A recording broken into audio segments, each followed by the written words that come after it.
Following is a production of DallasCowboys.com and the Dallas Cowboys Football Club. How about them Cowboys? Yeah, go Cowboys! This is Mick Shots. Streaming live on DallasCowboys.com and the official Dallas Cowboys app. Now, here are Bill Jones, Everson Walls, and Mickey Spagnola. Well, you just never know what each day will bring here on Mick Shots. Who will be the surprise visitor on this day, a Thursday, here inside the SWBC podcast studio. This is Mick Shots, Bill Jones, Everson Walls, Mickey Spagnola with football players on a football field. I can hear you saying it, Bill. That's exactly right. We're not indoors today. It's a great day. In fact, the coach told me it looks like Cleveland out there. It was overcast. So let's go play some football. I think the sun's out now. Yeah, that was about an hour ago. Hey, I played in Cleveland. They had some beautiful days out there. Beautiful days. Does Cleveland get a bad rap? It does. Yep. Yeah. But, you know, when you fly in, the first thing you see is rusty, shut down warehouses and industrial plants. You know, it's not a good look when you fly in. But once you land, you know, it's not bad. Plus, you have to look forward to the Rock and Roll Hall of Fame. That's right. Now, that really brought a lot up since I was there before that. But after that, they put that in there. And which is very close to the stadium. It is. And the lake's kind of pretty, right? It kind of. It depends. So now, that depends on the time of the year. Yeah. That depends. It's on I the used time. to go Frozen, there. right? I haven't been to Cleveland in 23 years when I was it doing looks Rangers. totally different. And I would jog by where the stadium is and down by the lake and stuff and downtown Cleveland. And, you know, I kind of like Cleveland. So Just as long as it's not December or and January. it wasn't. It was baseball season. So Well, that was my the difference. first game there, because the Giants cut me with half the season to go, so I went there around October. Headed to the game, home game. You know, I wasn't going to play much at all. And as soon as I hit the highway, they had lake effect snow. And so everyone was at a standstill. And me and Nick Saban were late to the game. That's right. So, and I'm like, I had never heard of that term. You know, Lake effect snow. Lake effect snow. I had never heard of that term. I thought they were just making some crap up. And this was like early November, October, early November. This is late October. Yeah, it's late October. And there it was. We're late. Nick was running around like he was crazy, trying to put his socks on and everything. Because we missed warm-ups. We just missed all the warm-ups. Wow. And we caught introduction. And, man, that was just and I got fined $200. I'm like, you know, I can't get a break here. This is my first game. Okay, so do you think Saban got fined? I don't know. And who could afford it more now? Oh, the fine. shoot. He's going to, back pay, Nick right? don't even know my name. Well, here we are. We're now 3 days away from the start of a new season, and there's excitement building with each passing day, Mickey. And we'll make sure we keep an eye on my back, so in case somebody surprises us walking through the door. In case you missed the end of the show yesterday, Stephen A. Smith made his way. He was taking the tour, and he saw Everson, and lo and behold, Everson and Stephen A. go way back. We got history. And so I still hate him. A surprise appearance. Nah, he's good, dude. I don't want to put that out there. No, man, we got along real well. He spent an hour with Jerry, with the owner. Mm-hmm. Did he? Yeah. An hour interview. He and Bernard, you know, Bernard runs the kitchen in there. He and Bernard, they have a little history. They got some New York boys, both from New York, and they knew some guys that both went to Winston-Salem, you know, HBCU, where Steve and they went to school. So. Yeah, they let him sit in the training table and have lunch. He sure did. Did you watch the interview? I watched it last night. Okay. It was a good interview with Jerry. It was extensive. And it was an hour long. Yep. It was an hour. I got to bed late last night. It's after work. That was what I watched before going to bed midnight last night. No. No, it was good. It was a good interview. In fact, Jerry was highly complimentary of Stephen A's questions. You've done your research. Yeah, right? They need to stop. Yeah. They need to stop. We all know they got this little thing going. They really need to stop, okay? Yeah. They're Jerry, an odd couple. That's what you call it. Jerry just goes back to Tex Schramm. If you're talking about me, good or bad, as long as you're talking about me, right? Yeah. And Jerry gave him credit for the Cowboys' high profile. That's right. He's part of the reason the Cowboys are worth what they're worth. That's right. So there you go. And heck, Stephen A. is almost worth that much himself. Once he got rid of the extra load, walls. he So where do you go way back with him? I mean, you mentioned it when he came in. This was around the time I donated my kidney because so it was around 05. It was 05 first, and I don't know how Mike Davis, my business partner, he was my agent at the time, and I don't know how I even got the gig. Well, I was flying to New York every week. Okay. Going up there to do the show, the Stephen A. Smith show, and we were on with a couple other guys, and you know how it is, one of those new shows. What was it on, radio or TV? It was on ESPN. It was on ESPN? It was on ESPN, yes. You can probably find it on YouTube somewhere. You can definitely find it. Okay. And, you know, there were times when you just run out of content and we just start talking trash to each other, and that was pretty. That was the most exciting part of the show. That's pretty good stuff there. But we had fun. But I think Stephen A. got upset with somebody behind the scenes, and once he started opening up his mouth, the whole thing was gone. But what the best thing about it was around the time I was going to donate my kidney, I was trying to keep it a secret. We were trying to keep it a secret until Sean, Ron's son, just can't keep his mouth closed. And so once he released that, people started asking me about it before I caught the plane to go to New York because it was on ESPN.com. So I go there and I'm like, Stephen, I don't want to talk about this now because our plan was to make sure and make it happen. But he's like, you're going to talk about it, you know, in that voice. And so we ended up that was the first time we publicly aired my intent to donate my kidney was on that show. So we got that history going. And by the way, he moonlighted on us last night, too. I saw something. Yeah. What was going on there? Yeah. Hey, man, I was just, up at the place, Up at the Cowboys Club. Up at the Cowboy Club, chilling. You just happened to show up and they put you on a show? Spreading my knowledge. Yeah. He was on our old Legends show. Yeah, it used to be called the Legends show. That's right. So you're no longer a legend. You're a crosstalk guy. He's a crosstalk guy. Yeah, it was fun. Nate had me fired up. He was, Nate, man. When we started talking about the team together, we really started sounding off, and pretty much what I say in here, and those things that we talk about in here was very prevalent on the interview. By the way, I don't think anybody was as excited to see Stephen A. in the building than Nate Newton. Well, I have something to say about that. He walks by. He wasn't even going to speak to us hardly, right? He tried to sneak by, and remember? Nate early on. I saw him by the corner of my eye. Hey, what's up? I thought he was going to come in, right? No. He gave us the cold shoulder. Sure and then Stephen A. Smith shows up, and all of a sudden Nate wants to be on the show. Come on, man. Is that too predictable? Come on, Nate. Do better, man. You know we love you, boy. We love you first. Stephen A. is definitely second. All right, enough Stephen A. talk. Yeah, he doesn't like the Cowboys anyway, right? That's right. As we noticed. So, Mickey, get us up to speed. What the coach said at his press conference, what we need to know as we start this Thursday. You know what? I thought it was interesting. He didn't answer the question, but there was a second part to it. Remember yesterday when we started talking about the possibility of Trayvon Diggs following Amari Cooper? I brought that up to you. And so the question came up, and obviously he wasn't going to give you any thoughts on how they're going to play scheme, right? Of course. But part of the question was, is Trayvon healthy enough, just being his first game is he going to play since September 17th of last year, to do that? Yeah. And he said health is no problem, that he would be good enough to be able to do something like that. So from a health standpoint. Well, I mean, they said the same thing about Michael Gallup last year, right? I don't think they understood.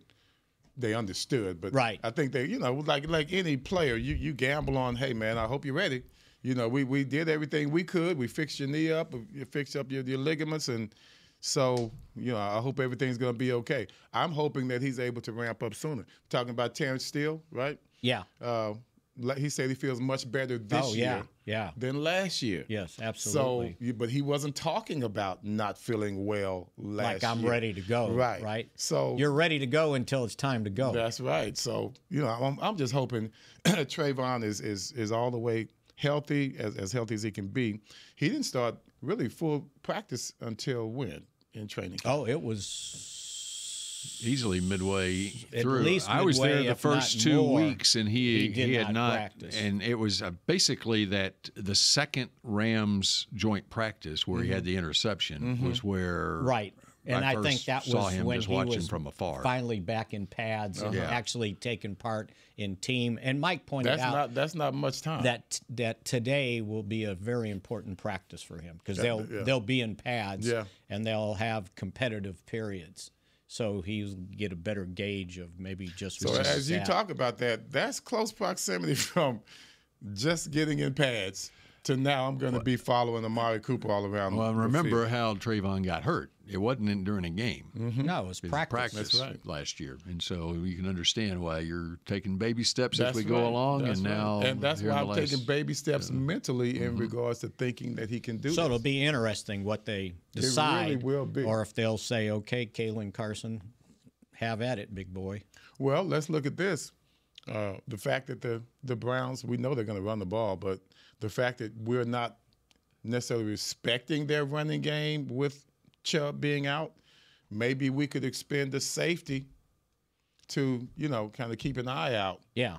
For, I was, which one are you going to keep an eye out for? Cooper or Judy? Judy. And somebody's got to cover somebody, right? Cover somebody. By the way, both those guys are. We've always talked about Amari and his route running, but Jerry Judy's known for his crisp route running as well, and speed. Yeah. And Jordan Lewis, basically, you know, we say it. Cooper's route running. He said he's got to be one of the top 5 receivers I've ever seen running routes. Yes, that's how good he is. And it's not just that. You can see it on some of the preview shots. They're talking about Cooper. His ability to catch the ball in a crowd is special. His ability to make tough catches is special. Even with the DB on his back, his ability to concentrate in that manner. You know, you got to I'd put him higher than top 5 in regards to especially in the game today. Right. I wouldn't say history, but in the game today. He reminds me of old school players that are just able to be pure receivers, and no matter what's going on around them, Biletnikoff, guys like that. I'm going to catch this ball. Whatever you're doing, my concentration is on that ball, and I'm going to not just catch it, I'm going to get my feet down and make a football play. You know, the thing I noticed about his route running was that he could make cuts without losing speed. The speed stayed the same, and that's got to be a problem for a cornerback because if he gets a step on you, then you're probably not catching up. He reminds me, when you think about guys like him, he doesn't beat you with speed. Right. He beats you with precision. Yeah. Steve Largent makes every route look the same if he wants to. When he comes off the line of scrimmage, there is no tell. The wide receivers, sometimes they give you a tell. They'll come off a certain way, trying to fake you into this and that, and then you can start to figure it out after a while. With guys like Largent, every route, when he comes off the line, it looks exactly the same. So you really have to concentrate on keeping an eye on him and everything he does. And after a while, you get mesmerized because as his feet are going the same speed all the time, and he will cut off of that same speed. And that's what you're talking about. Yeah. When he makes his cut. Not that he's so fast, but he doesn't lose a step, right? It's precise. I mean, Michael wasn't the speediest wide receiver out there. That's right. Jimmy would admit that, right? I remember when Jimmy first got here and he saw his wide receiver core and he goes, "Where's the speed? I got more speed at Miami I left behind than right here with this Cowboy wide receiver." So they drafted Alexander Wright. Yeah, and got speed but didn't get a hands. receiver. Poor Ace. But no, as you talk about Mike, coming off the same way. It's the preciseness in that. Drew Pearson, same thing. There's a reason Drew and Mike got behind people with no speed, because of the preciseness of their route. They never changed anything. You're waiting on a move, you don't get a move. When you don't get a move, then they make the move. And so that's why the precision of coming off the line of scrimmage is something that most good wide receivers are able to do. You know, you look at what Cleveland has at the wide receiver position. I was comparing with what they had last year. And really, the addition of Jerry Jeudy, they didn't have that second receiver on their roster really last year. If you look just at catches last year, in 15 games, Cooper had 72 catches. Elijah Moore was their second leading receiver as a wide receiver, and he had 59 receptions. Njoku, their tight end, had 81 receptions, and so he led them in receptions. But as far as wide receivers go, they had those two, Cooper and Moore, and then David Bell was another guy that 14 catches, and so they have actually added to their arsenal. And Jerry Jeudy's not replacing anybody; he's being added to the arsenal that they didn't have last year. And this is a team with 5 quarterbacks, went 11-6 a year ago. Yeah, right.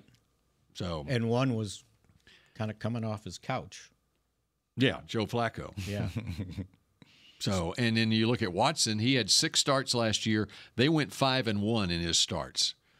And the other, which is amazing because numbers weren't. I mean, just 61% completion percentage for 1,115 yards, as you've mentioned, 6.5 yards per attempt, and he had 4 picks and 7 touchdown passes. Yeah. So if you just try and take away the mistakes that they made, you're looking at a team obviously led by a hell of a defense. Yes, exactly right. That's what it comes down to. Like Spag said, the numbers aren't that great. Their offense, they not only played 5 quarterbacks last year, they lost what arguably is the best running back in the league in Nick Chubb after 2 games. That's right. And they also had their left tackle, Jedrick Wills, only played 8 games last year, and their right tackle, Jack Conklin, only played 1 game last year. Conklin, yeah. So they were playing backup tackles for the majority of the season and backup running back and 5 quarterbacks last year. And so they had to rely on their defense. And that's why Kevin Stefanski was the coach of the year last year, is because of what they had to deal with on their offense. I heard Nate Newton bring up, last night we were talking about crosstalk. Nate Newton brought up the Ravens. And, you guys know I've always brought up the Ravens when I talk about a team that's just stubborn in their own defense. Because their team has such a good defense, they don't care who they go into the game with. Their defense is going to give them a shot to win the game. That's what I want from here. That's what I've always wanted. I've said it 2 or 3 years in a row. That's what I've always wanted here. I don't care who we go in with. Defensively, we have to control the game. We did that a little bit with Cooper Rush at one point. We did it for 5 games, if I'm not mistaken. But, I think we need to have more of that mentality. Hey, Mickey, you look back at the Super Bowl teams in the 90s, and the defense controlled the games back then. Right. And I think that's one of the unknowns of this defense. Has it improved? Right. Can you stop the run against teams that want to run the football? That's right. Which they didn't do. And that's the Zimmer year. Philosophy. Right.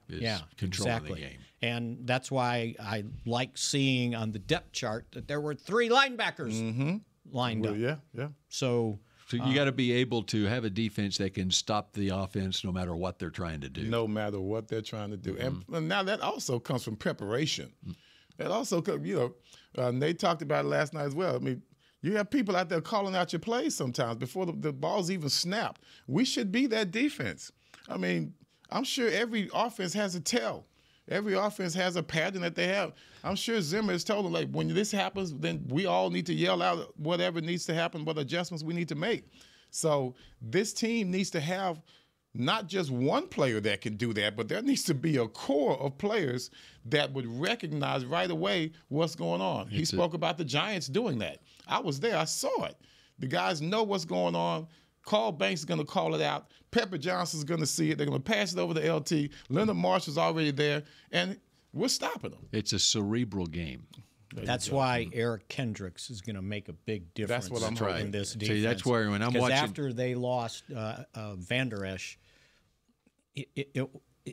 they didn't have enough linebackers. They didn't. Enough guys with experience playing the position linebacker. Damone Clark was playing. That was his first year, basically. Yeah. I mean, I know he played as a rookie, but that was his first year playing that much. That's right.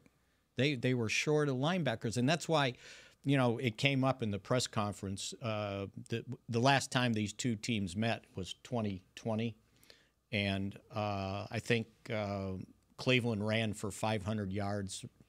Whatever it was. Oh, yeah, that was. Remember? It was at least 500 yards. And somebody brought that up, right?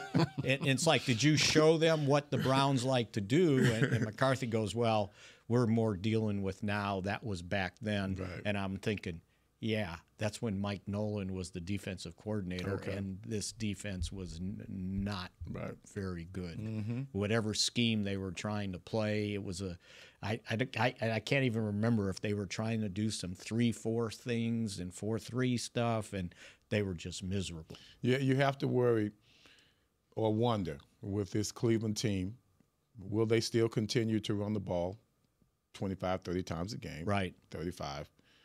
Or will they just use that to set us up for the pass? Because last year, they only averaged 3.9 yards a carry running the ball. Mm-hmm. But it doesn't stop them from running it a great amount of time. They ran it 518 times. I want to say that's got to be, and I'll look it up after I say it, 100 times more than the Cowboys did. So the pattern is there. We know what he likes to do, but sometimes when you have an offense that's more diverse than he's probably ever had, he could use the run just to set you up for the pass. And by the way, that 2000 game, Stefanski, the head coach for Cleveland, and McCarthy, the head coach for Dallas, they're both in their 5th year. So Stefanski was the head coach for Cleveland the last time these two teams met in 2000. And the numbers on that, Mickey, it was 307 yards rushing. All right, I only exaggerated a little. 307 yards rushing for Cleveland in that game.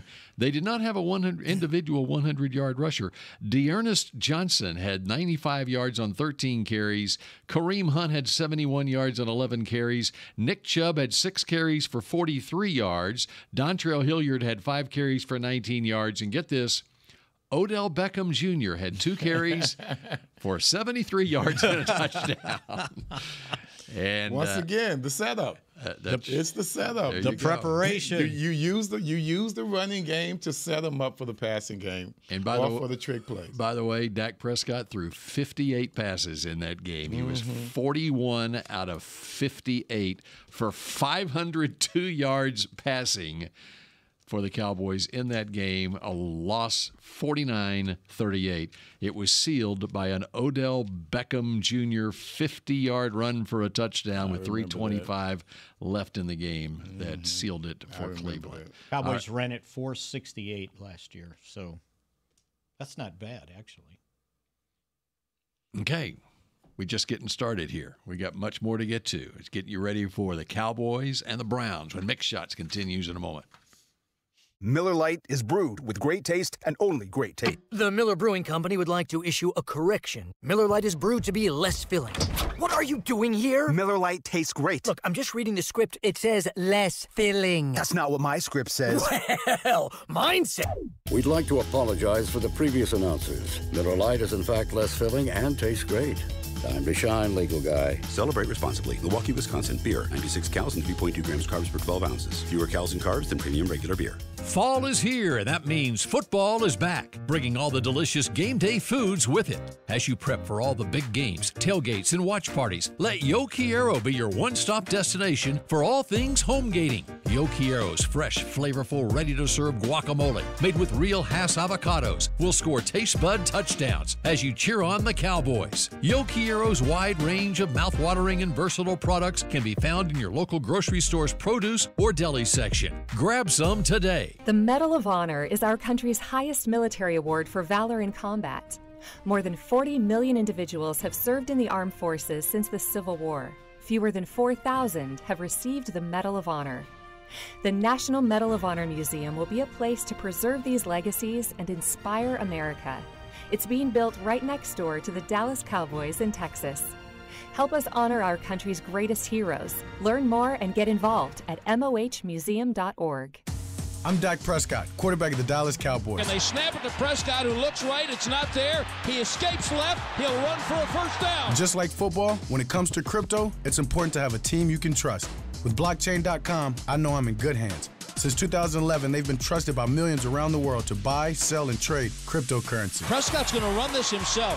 Run it up the middle, and he scores. Whether you're new to crypto or an active trader, they've got you covered. What are you waiting for? Get started at blockchain.com. Back to Mick Shots. Rally Days presented by SeatGeek. Give NFL fans an experience of a lifetime the day prior to the Dallas Cowboys home games. On September 14th, enjoy activities at Miller Lighthouse, get behind-the-scenes tour of AT&T Stadium, and more. Visit attstadium.com/rallydays for more information and to get your tickets today! Exclamation point. The first rally day, the day before, the home opener against the New Orleans Saints a week from Sunday. And we're getting you ready for this Sunday, 3:25 at Huntington Bank Field. That's it. Okay, in Huntington Cleveland. Bank. They named that this week. Also named a new radio play-by-play guy, Andrew Siciliano, who used to be with NFL Network. Jim Donovan, their longtime radio play-by-play man. Our thoughts and prayers are with him as he had to retire from the broadcast booth. He's battling cancer, and so our thoughts are with him during this time. All right, Mickey, what else is on your legal pad there? Mike was asked about if he was comfortable starting 4 rookies in the season opener. And he said, I don't know if the word comfortable is right, but he said, I'm confident. And, you know, you're gonna find out what these guys can do. You know, we talked a little bit about it yesterday, although we got off track because I asked Everson, well, what was it like to start your first game in the NFL? And he goes, well, I don't know, but I had 4 interceptions before I did. Yeah, I'm sorry, I went off. I do that sometimes. Sorry. But these guys, you know, I was talking to Dak about it a little bit, and he was like, you know, you just got to be, if you're prepared, you got to be confident in yourself. You can't go out there tippy-toeing and acting like, oh, I'm a rookie. This is my first game. You've played football before. You just got to go out and play. And it was funny. I said, well, what do you remember most about that? And he said, so it was against the Giants. It was on the road, I think, 2016, real quick. And he said, all I remembered was seeing all these signs about 9/11. He remembered that. They played on 9/11. Oh, okay. Yep, it was 9/11. Yep. Wow. It was September 11th, 2016. It was at home against the Giants, a 20-19 loss. And then he reeled off how many wins? 11 wins in a row? 11 in a row. Yep. So he lost 3 games that year. 2 of them were to Giants. One by 1 point and one by 3. That was back when the Giants used to beat the Cowboys. Yep. Yeah. What was the other? The second loss to the Giants. It was his next loss, which was December 11th. My birthday. Well, That's happy your birthday. Was it a 3-point game? Yes, it was. See there? A 10-7 loss at the Giants. So 2 of his 3 losses were about a total of 4 points in both. Did we need that Giants. No, we won the division, so Yeah, see, we didn't need it. I was going to say, that sounds like a meek output there. And had a first-round bye in the playoffs. So, yeah, no, we didn't need that game. And then they lost the last one? The last game at Philadelphia. Yeah. So that's how close they were to almost being perfect with a rookie quarterback playing. But anyway. And then Aaron Rodgers and Jared Cook happened and Mason Crosby in the playoffs. Don't get me started. Yeah. With like, what? I was there. 10 No time left. 10 seconds left. I was there. Jeez. But Dak is one who knows a little something about starting as a rookie in this league and having success. Yeah, and just, go play. I think what happens is a younger player gets out there and you say, just go play football, but they also understand that it's at a higher level. So the guy, you know, you've always played football, right? But you're always better probably than the guy that you were going up against. And you might have a couple of challenges, but now you've got a challenge from even a wide receiver that might be coming off the bench. So everybody is as good as you. But we start to tighten up when we think of that. We start to overthink when you're confronted in that situation. Because you're probably worried about making a mistake. Everybody makes a mistake out there. You just don't want to make it again or make that mistake cause another mistake because you might be a bit intimidated from your thought process of, well, this guy's really good. So how do I play somebody who's really good? Somebody I hadn't played against who's got that kind of talent before. How do you handle that mentally? Mm-hmm. Do you play more cautiously?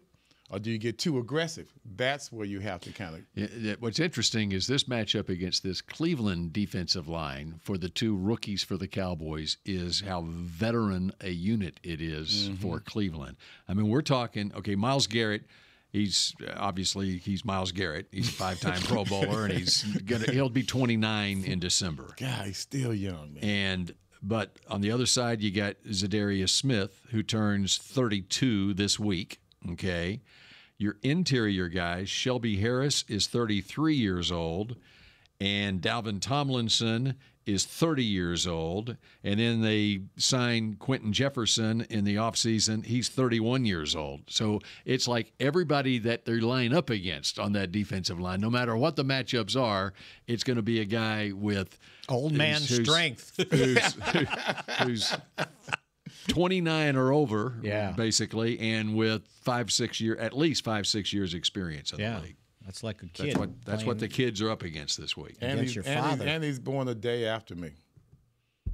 Who's that? Myles Garrett. Oh, okay. Born a day after me. December 29th. He's that old? Shut up. Go ahead. The and the concern that I have, clearly there's a concern Guyton going up against Garrett or Zadarius Smith. Doesn't matter who lines up.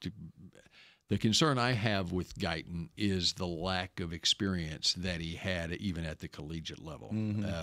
It's a big ask. I mean, we've seen in the little bit that we've seen of him in training camp where he looks the part, okay, but it's a question of being able to consistently do it, play after play in this league, and then it'll be, after this week, it'll be game after game. What is that, a spectrum thing? What are you doing here? Putting the tight end right there. Okay, there you go. I mean, they can't leave him single on Garrett the whole game. Got to put the tight end over there. Put the fullback over there. And it's going to be an ongoing thing all season because you want to make sure that because everybody's got a right. Maybe not to that level, but they got a Myles Garrett, right? You know, what do you think they're saying in Cleveland right now? What are we going to do at left tackle? Right. Micah Parsons lines up over there. So let's put a tight end over there. When you look at those kind of matchups, you know, he's going to come out there, and you talked about the veterans on the line. They're going to have this type of communication on their side that he's going to notice. And you can't be tripped out by that. Right. You know, because they're unified. I mean, they've been together, you know, a couple of years probably, and, you know, they've got this culture now on their defensive line. So when we come out on our offensive line, I'm pretty sure we won't necessarily have the kind of confidence in ourselves right away that their defensive line will have. So as a unit, they got to come together as a unit, not individually. They have to look at this as a unit. I can't look at this and say, I'm out here by myself with this guy, and they've got all this communication going. They look so together. Here we are. We know we got a rookie over here. We got a rookie here. We're not as solidified. And so those kind of things can make you, as you go out there initially, think about, oh snap. They since Myles Garrett is just down the road from here, growing up, we need to get him to walk out there and go, Tyler, your mama know what you're doing.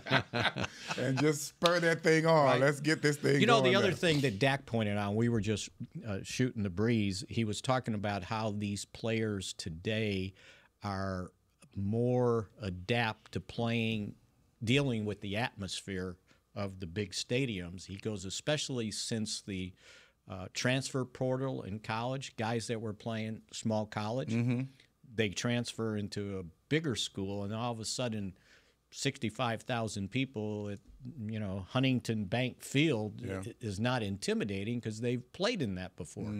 They're more adept to dealing with, because sometimes, did the atmosphere ever, did you ever go, oh, wow? I never did. I mean, because what was the most you played in front of in college? In college, Superdome, Bayou Classic. But if you were playing a home game? That was definitely not a home game. No, I mean, when you played a home game at Grambling. Oh, that was 3,000 people. That's what I meant. Right? And then you walk. That's why we never played at home. That's why we always played in the big stadiums. Yeah. we don't Grambling Field. No, we go Orange Bowl. We went to Tallahassee. We're in Jackson Memorial Stadium with Ole Miss. It's not a big metropolitan area, right? No, it is not, sir. Yeah. No, that's why we always went to the big stadiums. So we were barnstormers. Yeah. Yeah, I mean that's something. Did y'all come to Cotton Bowl and play? No, not I. Yeah. But they started that, of course, right after I left. Yeah. And so, now they do it all the time. But, no, you're right. It's, it can be intimidating. I'll say like this. First home away game, New York. Played in New York. We used to play in Yankee Stadium. And I wasn't intimidated by the crowd, but just the fact that I was playing in Yankee Stadium. That was that kind of the guy. The crowd didn't intimidate. It was those monuments out in center field. Man. I mean, Babe Ruth was here. I'm 17 years old. We are in Yankee Stadium, so that kind of got me. Yeah, I didn't play that game, but no, that got me. All right, we continue with more Mick shots in just a moment. The Medal of Honor is our country's highest military award for valor in combat. More than 40 million individuals have served in the armed forces since the Civil War. Fewer than 4,000 have received the Medal of Honor. The National Medal of Honor Museum will be a place to preserve these legacies and inspire America.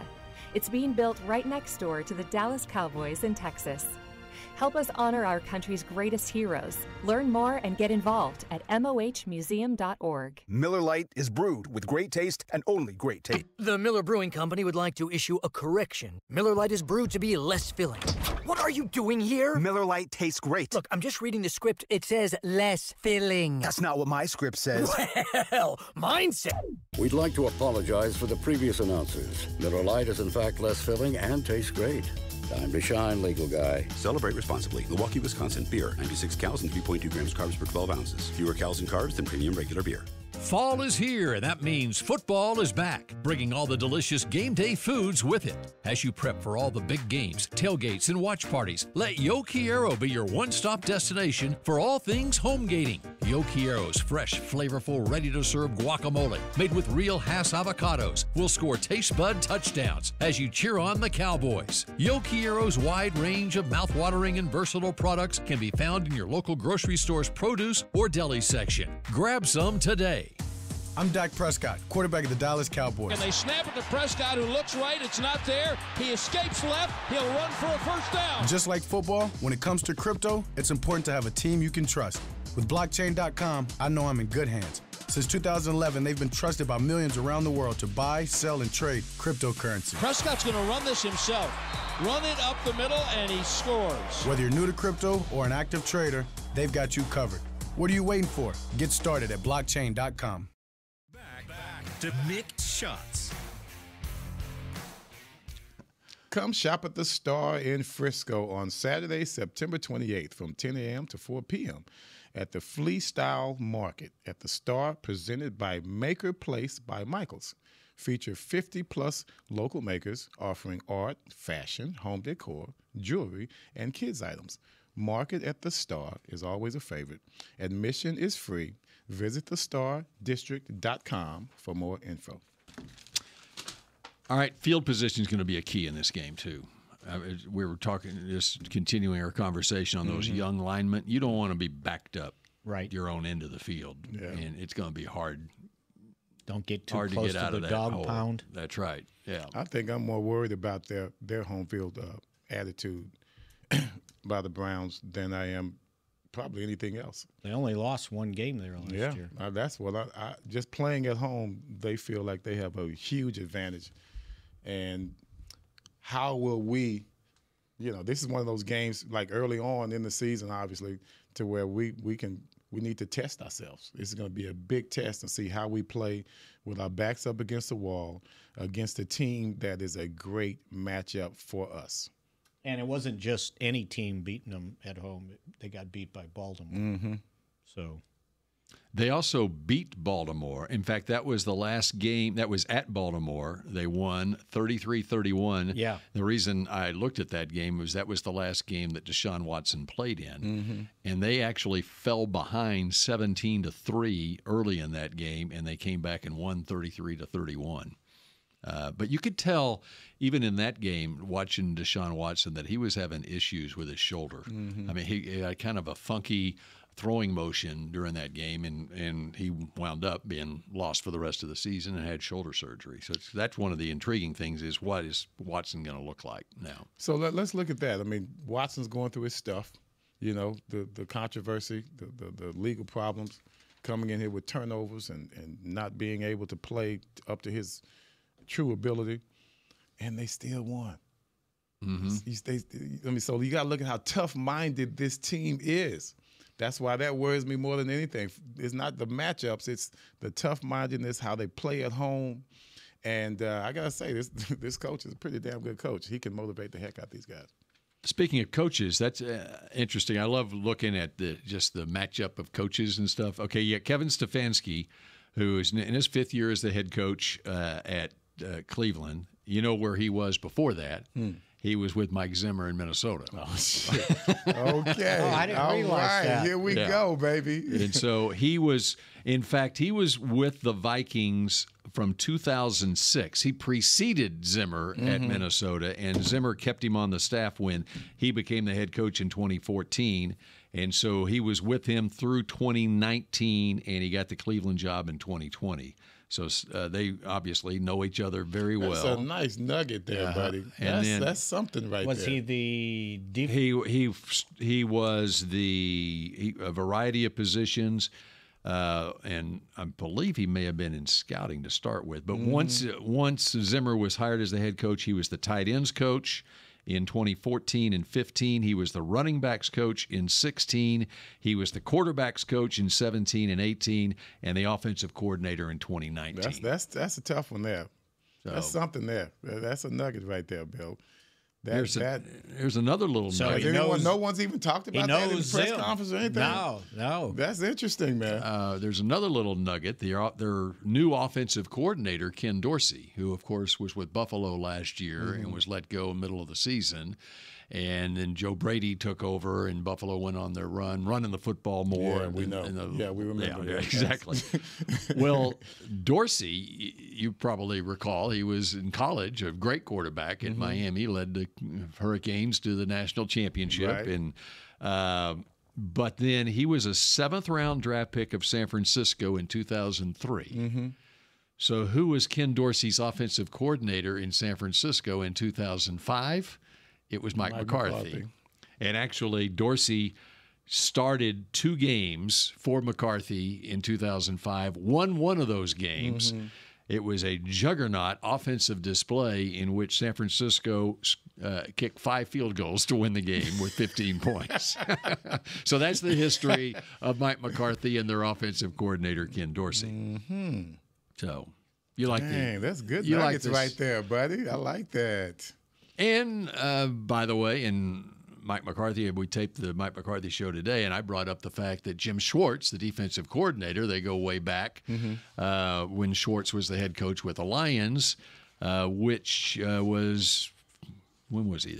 We go back to early last decade. It was 2009 through 2013. And the coach one-upped me there and said, well, he was the defensive coordinator in Tennessee going back to 2001 through 04 is when McCarthy was the offensive coordinator with New Orleans, and they went up against each other then too. So it's just it's funny, the history between all the coaches. You think when those coaches are together, they'll see where one of the coaches makes a peculiar move, or a great move, a great call, and they. Oh, I gotta remember that. I think that they're like golfers where they remember the shots in a round, and I gotta make sure if I coach when we go against each other in the future, I'll look out for that.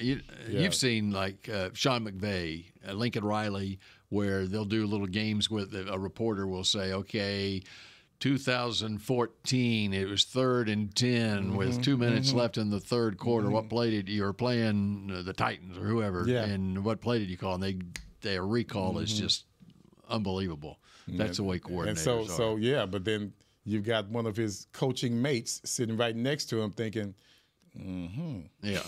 So that's my point. So they're playing chess. I'm going to remember that. Did you notice their senior offensive assistant, former Cowboy draft choice? Go way back. Okay.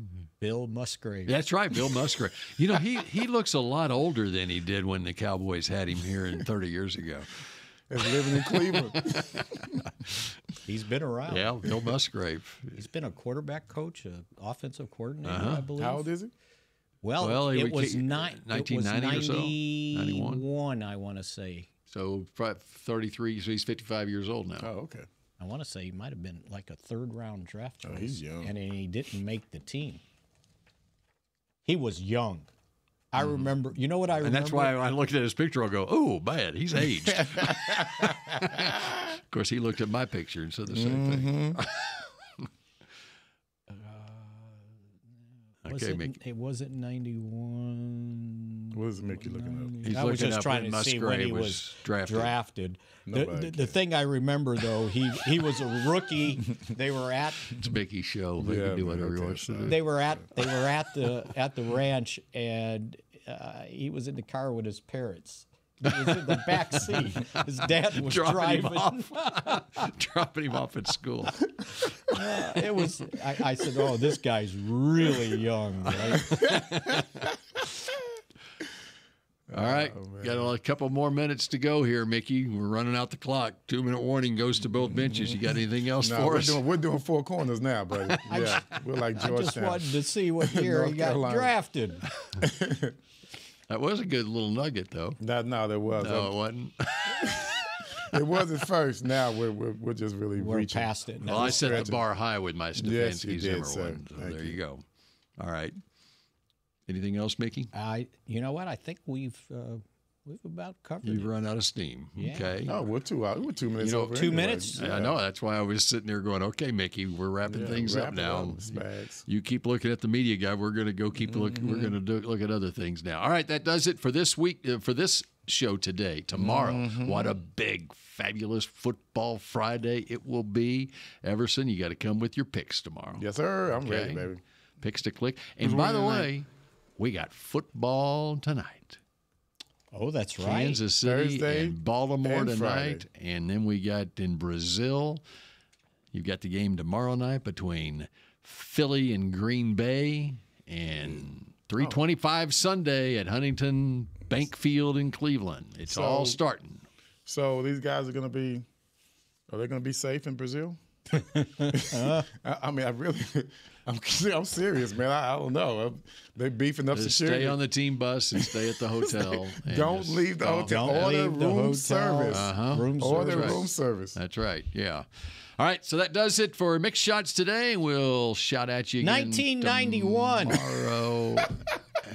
Mickey will keep shouting at you. I'm going to leave. I found it. He was drafted. 4th round out of Oregon. That's it. All right. That's very what good. he's looking for. Bill, and why are we looking that up? Because he's on their coaching staff. Yeah. That's right. He was trying to up you on the whole nugget. No, I was just trying to add to it. Who's the most well-known coach on their coaching staff? Well, I haven't looked at the whole staff. Mike Vrabel. Oh, nice. All right. We'll shout at you again tomorrow here on Mix Shots with more on Mike Vrabel and the Browns. Go Cowboys. This has been a production of DallasCowboys.com and the Dallas Cowboys Football Club. How about this, Cowboys?